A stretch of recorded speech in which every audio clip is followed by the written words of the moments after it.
G'day Spurs fans, Paul Hotspur hippie here, the only psychedelic soccer show on the internet. And here we sit in the boring old abyss that is international football. I've kind of switched off from most football media. I had a bit of a peek, and I did see an interesting, I've forgotten who the guy was, but he was on ESPN Sports. And I think he made a fair criticism or analysis of Tottenham and the way we play under Ange Postecoglou.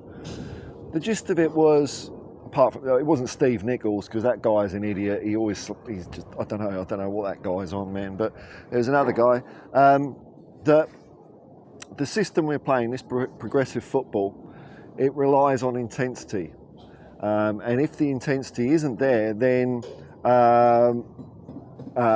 so, for example, Ipswich's second goal, we didn't track back enough. There wasn't any urgency in it, and when we don't do that, we let in goals.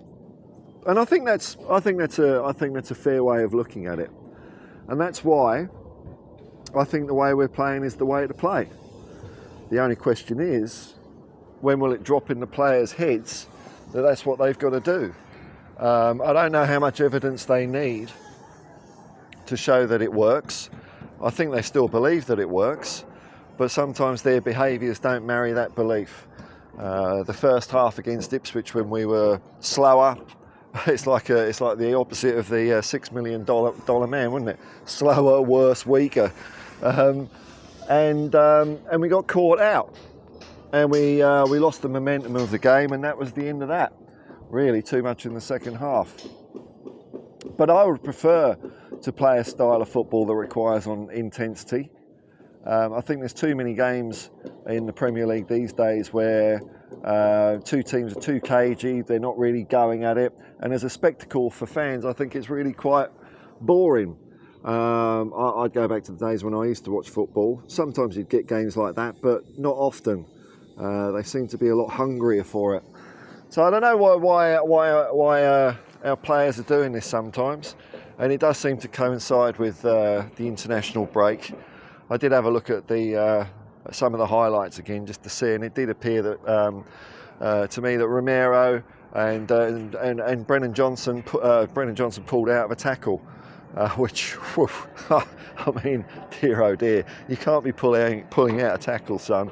You ain't going to do it. But I'd prefer a side that plays a style of football that requires intensity, because intensity is what the game's about. And if you cobble up a style, or you play more of a defensive style where intensity isn't required, unless you've got the best players in the world, I don't think that that's sustainable for success. I think what is better is to play a more aggressive attacking style of football that does require intensity, knowing that if that intensity is not there, then you will lose the games. But I'd prefer that, and hopefully we will become more intense as we go on. We've certainly seen games where we have been intense. Aston Villa, Manchester City, Manchester United, to name some of the big teams we've knocked off this year. And I'm struggling to see. I'm trying to think of why we lack that fight, that hunger sometimes. And I'm going to draw one for you. I don't know if too many people have mentioned something like this, because people are focusing on the players or the manager or the owners or things like that. And my number one thing to change would be the training facilities, because again, I'm still hearing it. We've got the best training facilities in the world, best stadium in the world. And when I look at those training videos, which isn't very often, and I see players pouncing around with rubber bands, strolling in, all happy smiles, they don't look as if they're getting into a hard day's graft. They look quite pampered in those training facilities. And I think when you have everything you want, you lose a bit of that hunger. I'll compare it. I tried to actually find this the other day to watch it again, but I couldn't see it. I think it's been taken down off YouTube, but there was a training clip from Spurs in 1967 before the FA Cup final, and they were kind of doing like rugby throws and tackles in a pitch, and it was quite intense and very fast.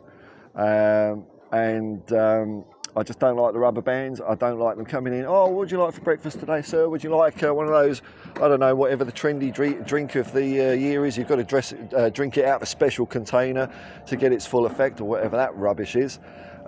So I think they need to toughen him up a bit. I think they do need to get some desire. They show it at times, but not all the times. And to me, like, you know, football is art. I've said this numerous times on this channel. Football is art. It's about players expressing themselves, and for a lot of these players, still in today's society, it's changing though.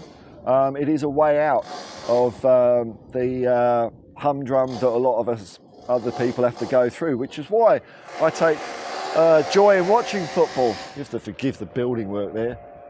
Be finished in about 5 years. And I take a lot of joy out of that, seeing people that have done it a different way and they've made it. That makes me happy to see. You know, I like you know, people not having to do the same as the rest of us, or I did for most of my life anyway, and doing well for themselves. But art is often born out of adversity, and I think as football in England becomes more of a middle class sport, we are going to see the intensity drop, because it is going to be less hungry. And so if you've got a team that the only way you can win is to be intense, you're going to have the upper hand on everyone else. While they get softer, we get stronger. But we've got to change that training facility. I drop them all off in the middle of the Peak District with a can of beans, a compass and a Swiss Army knife, and just say, well, whoever makes it back before the end of the international break, you're in. And if you're not, if you've got, you know, if you get as far as Watford, then you can go and play for bloody Watford. So music, art is often born out of adversity. Great footballers often come out of adversity. And although you don't want to be arseholes to footballers, I don't think you want to pamper them as much as we do at Tottenham Hotspur. I am very disappointed a number of times now where we have an off performance or half a game. I'm fed up with hearing players apologising. I don't want to hear that anymore. I don't want to hear anything from any player. I prefer not to anyway. This isn't just a criticism generally. I'm not really interested in a lot of what they have to say. Me, for the appeal, is watching them play football, watching what they do best, not seeing what they say on social media, not seeing the media trained sound bites they give after games. In fact, chuck them in the building site, get them on the drills and jackhammers for a bit. That's what I'd do. I'm playing with rubber bands and sponge balls and health drinks. So I lost my train of thought. Thanks for the drill there. A little or a lot of adversity, a lot of hardness makes better footballers, because it gives them more of a motivation to express their art in unpredictable ways. And when footballers do that, you see greatness. When you're pampered, yeah, okay, you might play a system that requires you not to run around as much, but you're going to be mediocre, and it's just not going to get my heart pumping. I like the thrill of the unknown, and we have played several games this year where I've just been very excited, out of my seat, back flicks, side heels, all that sort of stuff. I don't want to go back to just boring by the numbers statistical football. Now, what we're doing at Tottenham Hotspur, I think it's brave, and I think it will work, given the chance. I really do. And when it does work, I think it is going to be spectacular. And I'd much rather that, knowing that there is a risk with it, a risk worth taking, than go back to, 5 at the back, jagging 1-0 here and there. You're just the same as every other team there. People often talk about Tottenham Hotspur, how we've, maybe the ownership have wiped away our history or whatever, but we can't let that happen as fans as well, unless you think that's old-fashioned. What is different about Tottenham Hotspur opposed to other teams? It's our style of football. Every club, used to have a certain uniqueness about them, but now that we're becoming more data-driven and by the numbers, it's all starting to look a bit the same to me. And I always reckon football wins. Football wins. You leave it up to people, you leave it up to 11 people out there with football brains, and they will beat any team that goes out there that's been coached with a lot of guidance from data analysis and AI and heat maps and all that old bollocks. Leave it up to people. We find a way. And just creating football brains on the pitch. That will trump anything, any day, any time. And so I'm going to just keep on my channel in that. And the reason I'm not watching anyone else is because for me there is no debate. I'm not interested in a debate. I find debates incredibly boring. I know what other people's points of views are, and that's cool. And I have people on my coming on my comments that I know feel different to me, and for the large part they're all pretty cool. I get it that people feel differently about football. To me, that's all fine. You know, you get a couple of people in that are rude, which are, you know, I'll let them go a little bit. Had a guy the other day that was racist. I'm not having that at all, because everyone in the world is welcome to watch my channel. You don't have to be someone that looks like me that lives in Australia and England with our lifestyle or your lifestyle. Anyone's welcome. So I don't tolerate people being bigoted about any aspects of people's upbringing or way they choose to live their lives. But like I say, I'm not. There's plenty of Ange out people on my channel, and they're actually all right, you know. So I don't. You know, it's all becoming a bit us and them, and I think the us and thems are very few and far between. I think a lot of people are accommodating whether you're Ange in or Ange out, and I'm not watching anyone else because I like to. I'm going to use this period of international break as a period of more reflection.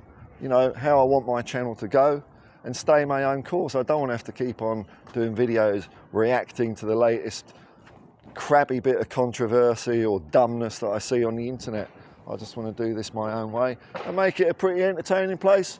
Hopefully put a smile on your face, maybe get you thinking about something. I don't know, you know, probably not. Anyway, till next time folks, peace and love, man, peace and love, and come on you Spurs.